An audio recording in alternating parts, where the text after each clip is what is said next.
are you hoping to get actual change out of the system that benefits the retail investor? I mean, that kind of goes with exactly what you were just saying.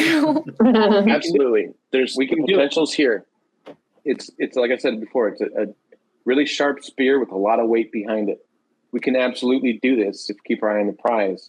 You know, and like by we, I mean everyone in this thing that wants to, right? So, you know, some people just want to make money or do whatever, like that's their thing. But we, the ones who are fighting for financial and transparency and change, we can absolutely do this. Do you think that maybe like you know how it started and everybody was really, really, really concerned about organizing or, you know, being seen by the SEC or by the DOJ or whatever as manipulating this through our shared action, I guess. Do you think that kind of slowed us down there? Like just taking that position? I mean, we didn't know anything about the market in the beginning. And I feel like that was a problem. Do you feel that way too? I mean, you know, I'm not a lawyer, but like I know that no one's been arrested on sub. You know, like that's.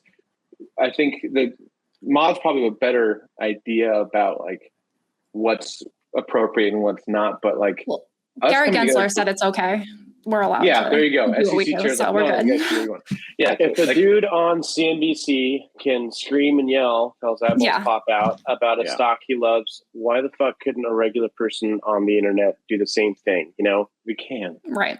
Yeah, exactly. Yeah, that's yeah. Well, Gare Bear said so. Well, I mean, it's true though, because you know, internet forums have been around.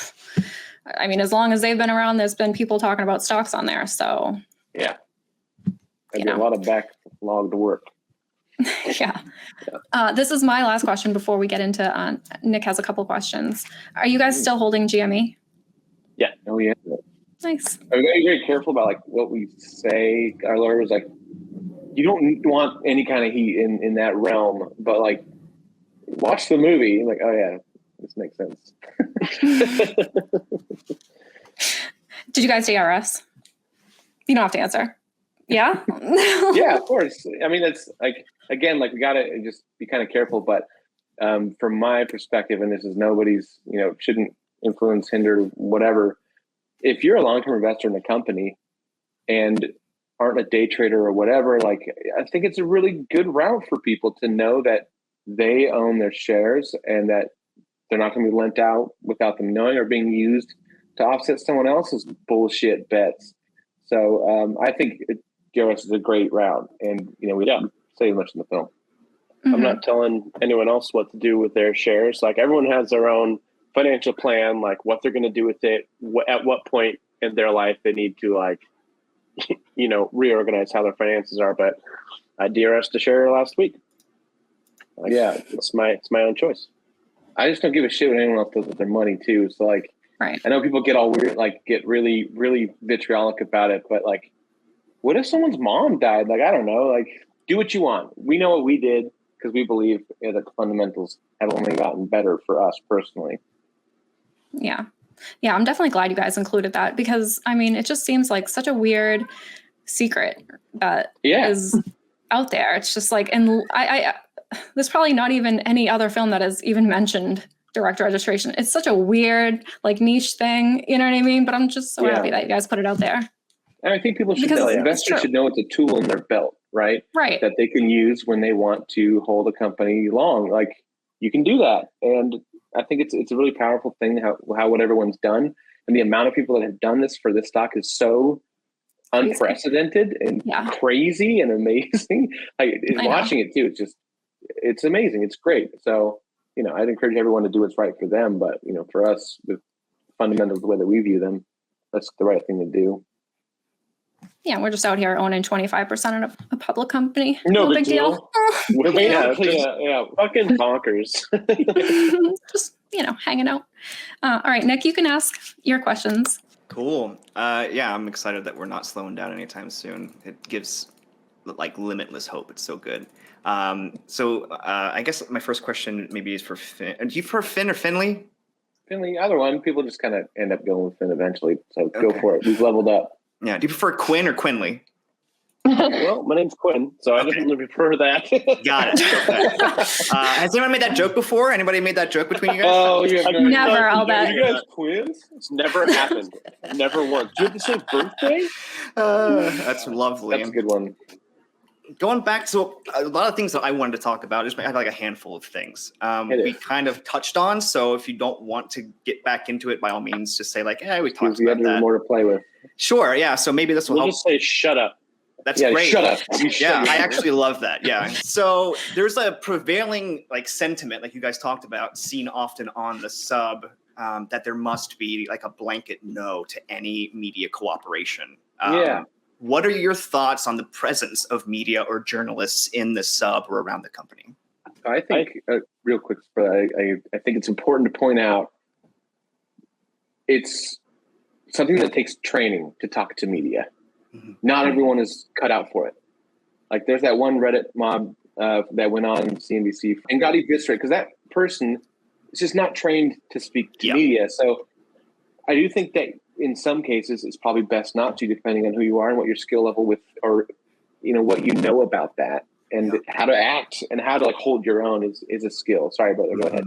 Oh, that's fine. To add to that, like if some news personality has a point they're trying to make, or if they're trying to make a certain goddamn, what am I trying to say here? Twist your words for an agenda. If there's a news person, right? If there's a news person that has an agenda they're trying to get across, and they've been doing it for 30 years, and grab some rando off a sub and just grill them, like they're gonna win. They're gonna know how to do that. They're gonna know how to work your words and questions to get you to say something, which can be really tough. So yeah, if you're not trained to deal with that, which good luck to you. Some people are good at navigating that naturally, but as far as media around the company, every company needs media around them. They need to, talk about what they're doing to the community at large, or just people. This just has to happen around the sub. That's the sub's choice. I think the sub's been pretty clear about how they feel about it. So that's up to them. Us as filmmakers, we need to make sure that our film gets as wide an audience as possible. So for us, we talk to media. I think also it's like we have the time and a team to help decide what those talking points are going to be, right? So when we get asked to go on a show, if we go on like Charles Payne or whatever, like A, my brother's probably going to eat something, and B, we can have like prepared talking points that are much harder to mush around and cut around. Like you can be pointed about your answers that you have that you're willing to give, to where, boy, they're going to have a tough time cutting that up to fit their narrative. But like that takes a lot of time and preparation, and like just not looking nervous is so hard. Like I'm not a nervous dude, but like Fox Bano was like kind of shaky voice. I was like, why am I like this? Like trying to power through it. Like, it's weird. It's not a normal thing. So like, I think there is a time and place, and I think it will be very important for us to find a way that works for the people fighting for all this stuff, to get the word out to the media in a way that they are comfortable with. And as a film, I think we can kind of be aside from the sub, and hopefully people can use it in that way, maybe to kind of keep up with the subs, no media policy, and maybe have this other thing to kind of push out there in front of people. So I don't know. We personally are down with it because we kind of like maybe egotistically think we can totally get them, but it's our choice. Everyone has their own choice to make. But one thing we won't do is speak for all of you out there on the sub ever. And hell no. So like you, Finley, I'm a big fan of story. I also have a background in screenwriting. That's one of my favorite things. Yes. I love reading screenplays. I believe the sub like desperately needs like some minimum level of media presence and cooperation. Like usually any voice at the table is more productive than silence, right? And both can be weaponized regardless, just as equally. Which ways do you think the voices that do want to reach out to the unaware could best do that? In my opinion, it should be completely individual, and like if someone on the sub wants to talk about what's happening on the sub, the minute that they start trying to say they're a representative, I'm going to be like, what? Like, out of here. Yeah. Hell no. Get out of here. I don't know you. You're anonymous. So like, if I don't personally care if anyone from any sub wants to go talk about things they've learned, things that affected their life. That's their choice. Just don't say you're representing us. That would be a poor choice. Yeah, and like people, I think it also kind of ties into the gatekeeping of who's a real ape or this or that. Like all that stuff is just, it gets kind of nasty when you talk about representation. And the way that we tried to offer representation of the people in the film was just to have a wide variety of people going through this, you know, and I think giving them a way to speak. But like for us, I think cinema is so powerful. It is such an incredible tool to reach people emotionally in a way that they will connect with. And I think hopefully we can kind of be that for now, for this moment, you know, but someone else might come along with a great idea. And like we did back in the day, we posed the question, and I guess I could just kind of tell the story more or less, but when all this happened, I posted on our GME at the time, does anyone want a film? You know, because we all saw that other thing. Does anyone actually want this made? And the majority of people that responded really did. So we weren't about to do this thing unless that response was positive, right? Because we'd be like, okay, you guys don't want, like, why would I do that for a bunch of people that don't want this? And our follow-up was, what do you guys want us to focus on? So we tried to collaborate with the people on the sub without trying to pretend that we're representing people in a way that is, we are a representative, right? So I think if anyone does want to try to do something media related or whatever, bring it to the sub and just see what people think.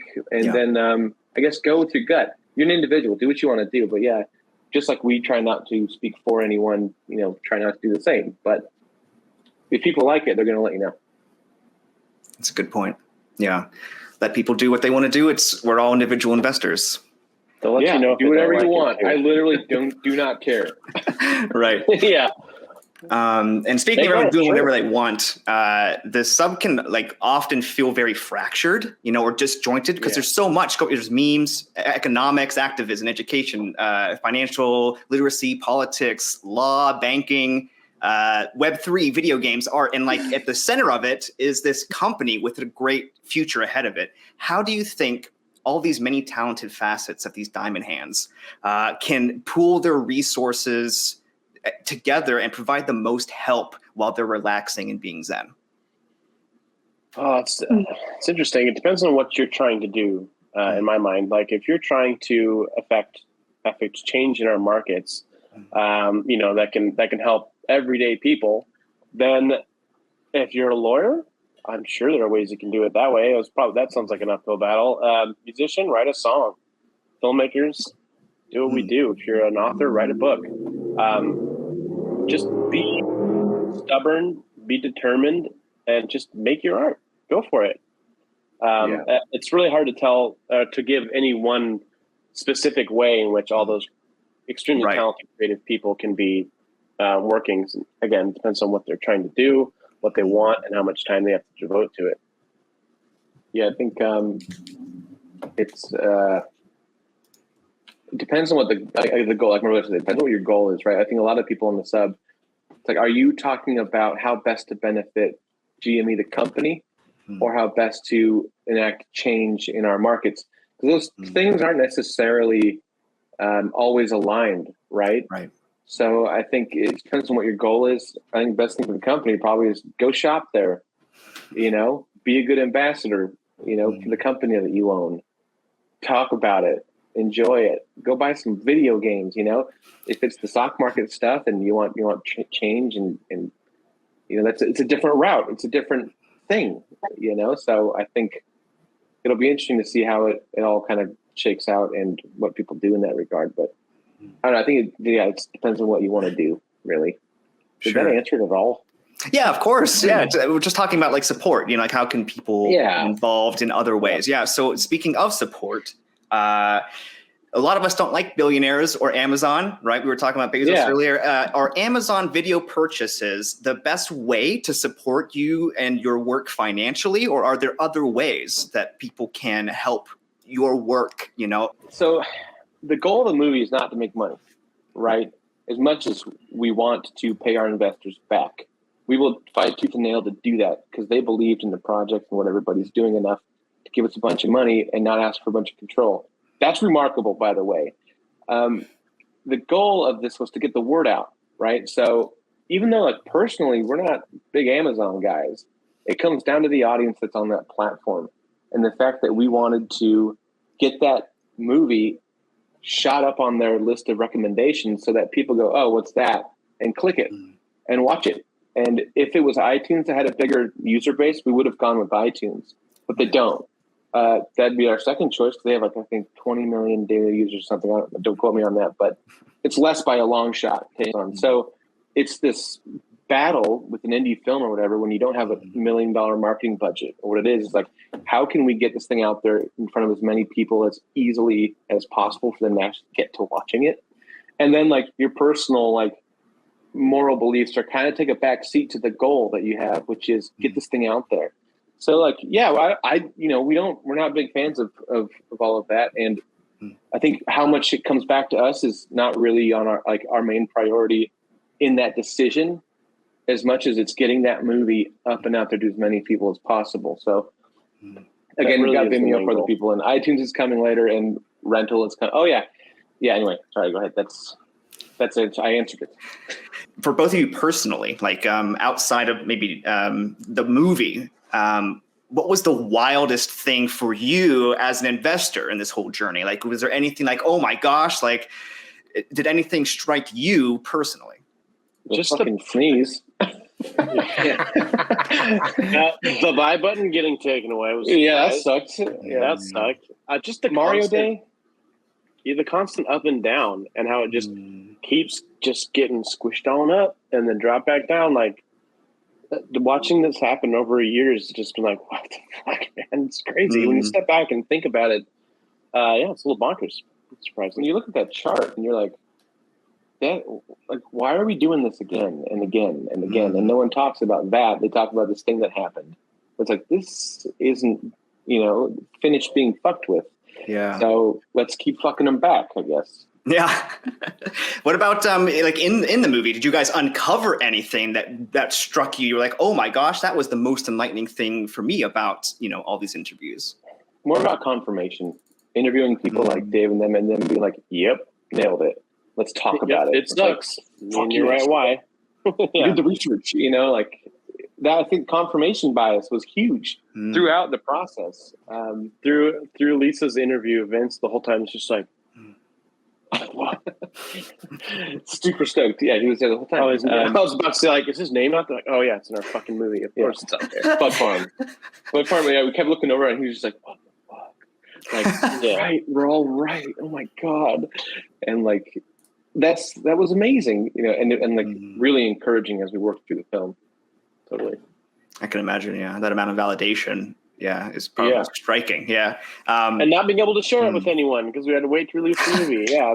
Right. That sucked. I know, right? I didn't even think of that. Yeah, that's great. Because I feel the same way. Like every AMA, I'm like, hell yeah. But I couldn't even imagine having to wait so long to release it. Yeah. Juicy stuff we're sitting on. Has anything happened since you guys like wrapped and uploaded that you were like, oh, if only we could have included that too? I mean, there will be more stuff, but like it'd be interesting to get into. But there's things we wanted to include, right? Like a lot of stuff about the board before, and like BCG, and like these are the things that are like big topics that are worth exploring and discussing. That again, it's we have to build this narrative that the greater public can watch and go, whoa, I'm mad, I'm going to do something. So like you start getting too many tangents. Each of those tangents require explanation. And a lot of those explanations with finance requires more explanation and a diagram or whatever. So like you start pulling on the yarn and you're like, oh my God, it's basically all of this. Yeah, it's introducing a B story, and that B story needs a beginning, middle, and end too. And like the more B stories and side characters you add, the more complicated the narrative gets and the more difficult it becomes to button it up in a way that's not only satisfying, but entertaining and still educates people the way that we wanted to educate people. So ultimately that was a massive part of doing this film, is making sure that people watch it start to finish and come away thinking, I totally fucking get that now. I had no idea that's what was going on. I thought it was just a bunch of basement dwelling neckbirds, snacking on Cheetos and Mountain Dew and just trying to drive a stock up. But like, hey, there's a lot more to it than that. And we want everyone to know that. Autobit's sugar example was amazing, right? And I tease them about it, and we use it to compare everything because it breaks such a complex idea down into something very simple, very relatable, and easily digestible. And so that, and I hope I'm not giving anything away, just, but I thought that was a great way of taking complex issues and making it palatable for anyone who, no matter how much you know or don't know about what's going on, it makes it very simple. And it's a goal from the start. It's like use comedy to try to not only keep the vibe of the community on Reddit like in the film, because y'all are funny. I don't know if you know that, but we were sitting there with Tobit and he's giving his example, and I turned to my brother, or he turns to me. I don't know. We're twins. We mix up. He's going to take credit. Don't take that from me. And he's like, we should do a drunk history of this. And then we kind of giggled like idiots the rest of the interview. That's brilliant. Yeah. And so it's basically a drunk history section in the movie. And it's super effective for people that are like starting to glaze over about what short selling is. Because, this needs to be accessible and entertaining. Everyone's going to just not give a shit. You got to hit them in the emotions. Yeah. To make people care about these things. We all have $1 billion pitch. Yeah, I think so. Yeah, I mean, truthfully, because you got drunk history. History is a section of education. You could have drunk economics. You could have drunk finance. Be drunk all over the place. Drunk finance. Drunk financial literacy would probably be so helpful. All right, we're going to start doing weekly drunk finance on Superstonk Fridays. Kind of fun though. Not gonna lie. Yeah, going back to Finley, what you said, cinema. Media in general is one of the most powerful tools at anyone's disposal. The first thing they taught me in Mass Media 101 and in mass psychology is that media is effectively on the brain brainwashing. It's how we propaganda. Yeah, we put things in our minds, and you can use it negatively, you can use it positively, and I love that about the film, that you stuck to trying to focus on the educational aspects, to inform the uninformed instead of just staying at the surface, which I think was lovely. Thank you. Yeah, I think if anyone tries to tell you that their documentary is unbiased, you're full of shit. That's you cannot make a film without bias. You just can't. Yeah. You have your brain, and you're going to look at it a certain way. We have ours. We look at shit our way, and we're all over this thing. That doesn't mean we can't try to check ourselves or tell a fair story, but it's I can't remove all my life experience from myself and then go create art. It's just not going to work. Yeah. Let's imagine an awful thing happened and you lost the film. You got corrupted. You lost everything, but one chapter stayed. You have one chapter. Which one do you wish you could still have and salvage to share with the world? One chapter. Oh my God. There were so many times while we were making this movie where I was like, save that, right? Did you just lose it? Did you save that? A computer crashes, and we're like, is that the server? Is the server dead? A lot. Did it just fucking die on us? Don't say that. That's scary. It's backed up. We're good. My dog's just puking into his mouth. Okay, you done, bud? You good? That's content. That's quality content. Yeah, he's all right. He's looking at me like, oh God, I feel it's gnarly. Yeah. That's a hard ass question, man. It's all so tied together. For me, maybe the section on payment for order flow. It's something that a lot of people don't understand. It allows people to kind of internalize sort of the philosophical reasons. Get it?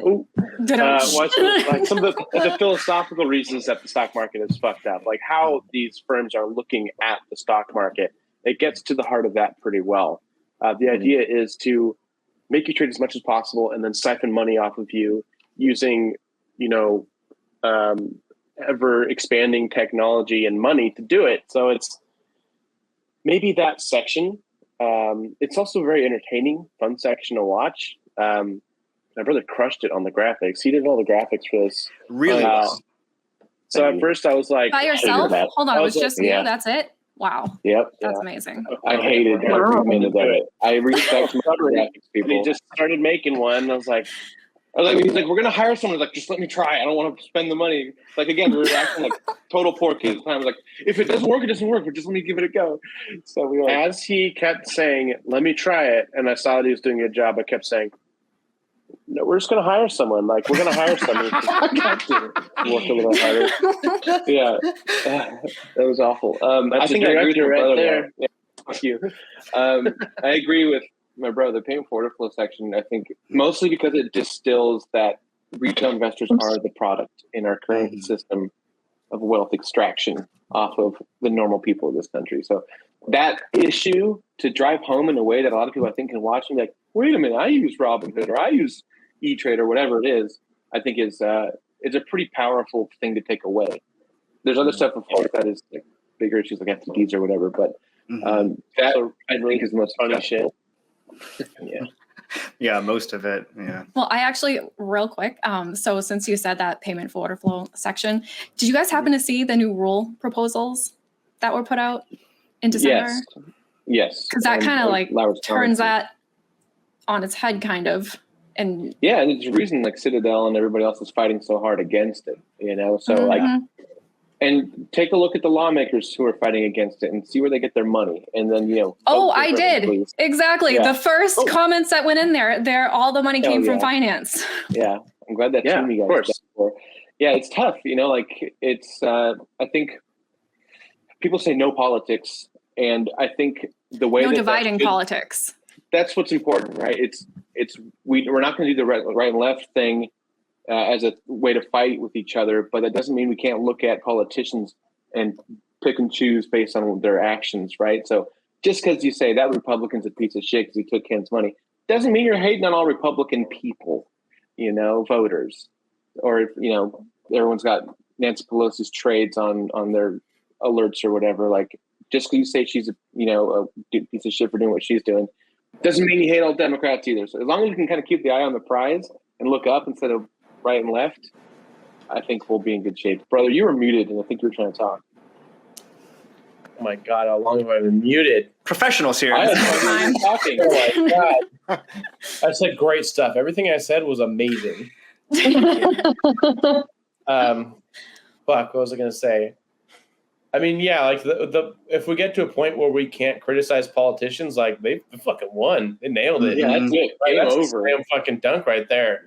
Because ultimately, like those are the people that are getting paid huge sums of money to make favorable laws to corporations. It's always been that way, and it'll always be that way, unless people like us who are affected by it most can say, "I fucking don't want you to do that, and I'm going to throw your ass for doing it."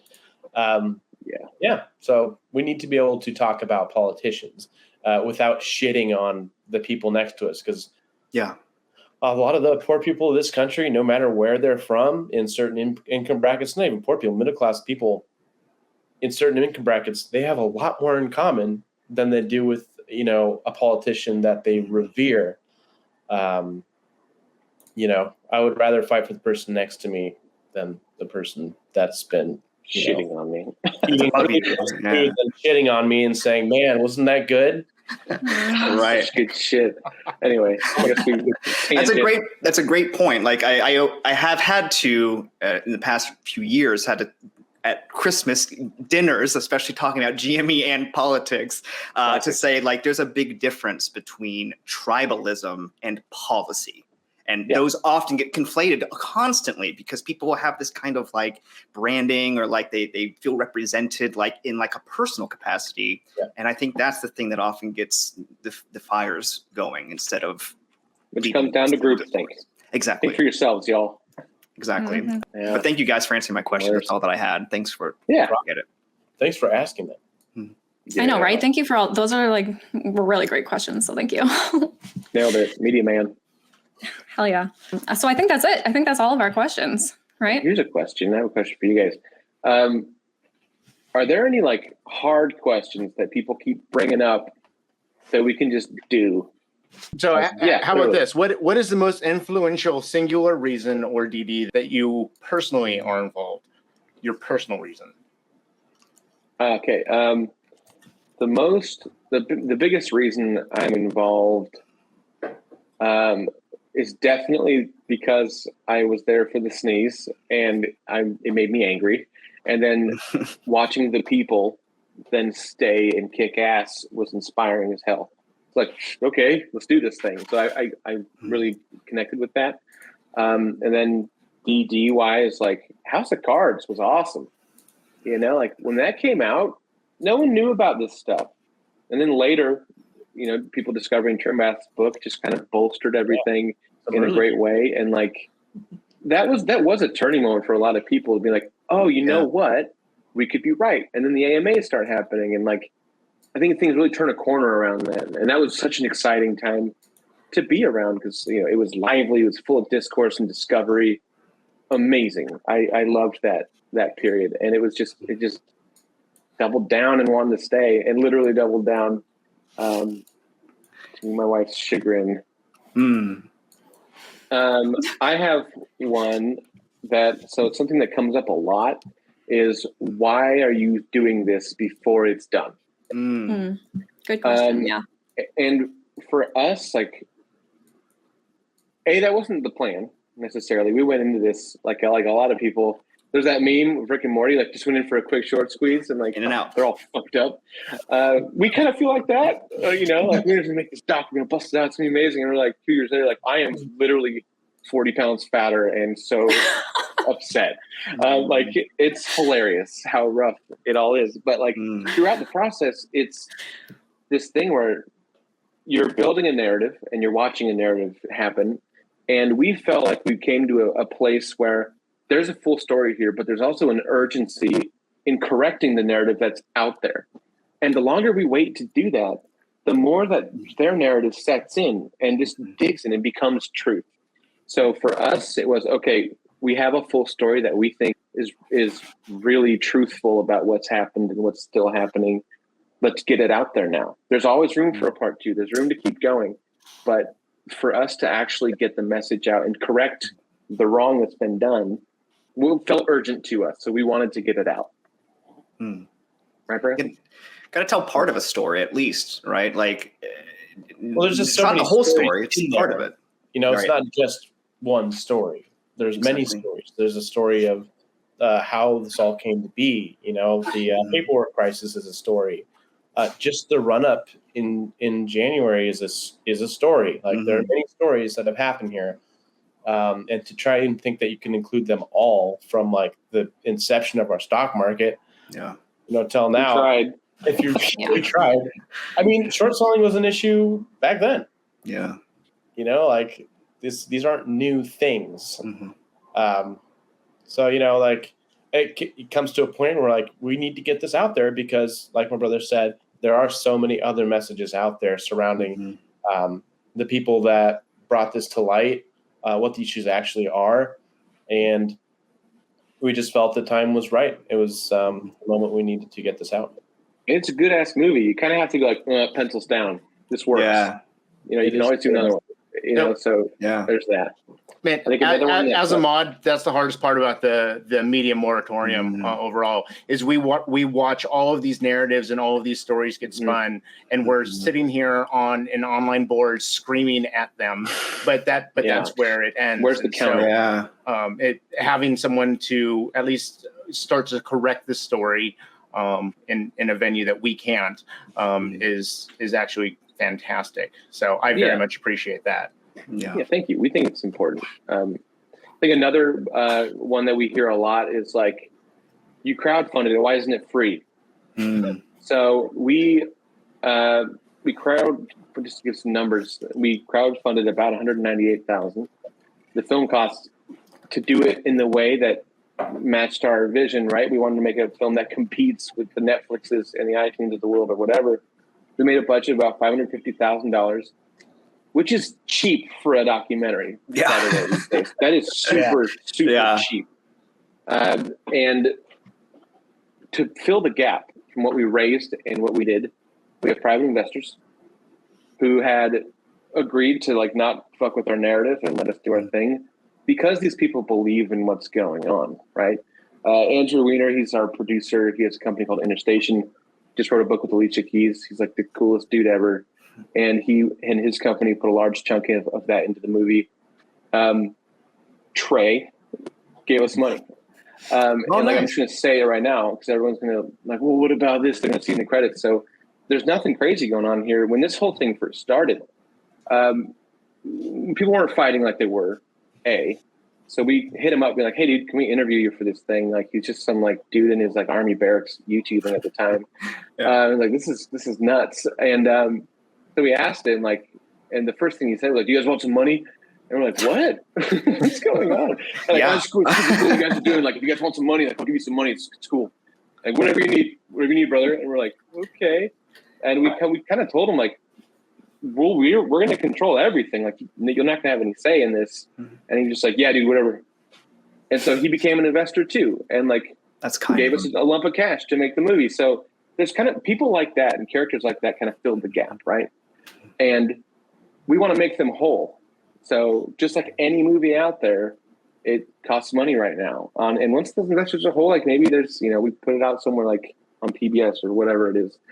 But we do have to, do right by our investors who believe in the project. So the film costs money. And another one that we get is like, why is it $16? Normal price for a new release movie. That's what they are on the streaming. So the price point, we actually talked to our aggregator, that's the middleman company between us and iTunes and Amazon. They said, yeah, that's what new releases cost. Like, okay, that was that. And like, it sucks because our release got botched because we were supposed to have a pretty short window from sale to rental to iTunes to other places as well. So that's why it's that price. And like, it's a good movie and it's worth it. If you go to the movies and buy popcorn, you've already spent more and 2 drinks, so artists make art. It doesn't come from nowhere. It doesn't just appear. This is 2 years of our lives we put into this and a lot of our own, danger financially and mentally, whatever. And like, if we end up ever paying our investors back and we make some for ourselves, like we're proud of that, but it's never been about the money. But I thought I should answer those questions just to quell anyone who's curious about those things, because we do believe in transparency. And if anyone has more questions, just hit me up. I am on the sub. It's true. When do you guys see it? It will be available to rent. When will that be? We're figuring that out. So our initial plan really screwed up a lot of our plans for when that was all going to knock on. So that's something we're working with our team to figure out. And we keep an eye on our Twitter. We'll announce it there, and we'll try and let you guys know on the sub as well. Safely, we're not going to be like, here's a link. Buy it. That's what I'm saying. I'm saying, if someone asks me like a question on the subreddit, I'll answer them. But like, I'm not going to make a promotion post. Is there anybody that you might like that you would like people to maybe approach for attend? You know what I mean? Like I tweeted Jon Stewart, I tweeted my senators, and a couple of other people in that world and whatever. Is there anybody in specific that you think might kind of take this and take it further for you, for us, for all of us? I mean, lawmakers is a really good way to go. Like nothing in this country happens without someone signing a law or a bill. And you need to make sure that they know that people are watching what they're doing around this or around anything in our financial markets. If someone sees that everyone's like, hey, look at all that money he got from Wall Street, he might go, whoops, no, I didn't. And might do a little damage control and try to fix some things. So, Jon Stewart is another like incredible ally for a lot of Main Street causes. I don't know. It seems like an awesome dude. There's a lot of people like that though, in your community, more than likely. I think John's, sorry, I thought you were done. There are community groups that help people, just try and survive. Like there are places to volunteer. There are businesses you can support and invest in locally as well. It's not talking about who to tell the film, Quinn. Huh? He's talking about who to tell the film about. Oh, I don't know. Your friends know. No, but you were speaking my language though, because I'm so like, do it local, start local, So. The answer was a big Washington thing, but like, share the film with your friends and neighbors so that maybe there's a fire lit under their asses to want a better financial system for them and their children. This thing lives or die by word of mouth. The more people you tell about it, the more people can actually understand what you've been going through and what you're still going through. So, like, please just tell people to watch it, And, that's the thing, like, word of mouth. Just keep it burning. Go crazy. And then if rate you it. hate it, the algos. Don't do that. It's fine. Yeah, if you hate it, cooking. Just forget about it. Do whatever you want. You like it, rate it. Yeah, totally. All right. Well, I guess we should probably wrap this up. So cool. Thank you so much for coming. And thank you for our guest questions too. That was awesome. This was super fun. Hell yeah. So thank you. Appreciate it. Thank you guys. Thank you guys. Yeah, no problem. Check out the film and hopefully we can keep the conversation going. Yeah, and also just thanks to everyone on the sub, and thanks for all the mods for having that job. You guys are awesome, and you're the ones, all of you people. So thank you all. Cheers. Thank you. See you on the sub. To the moon. DRS.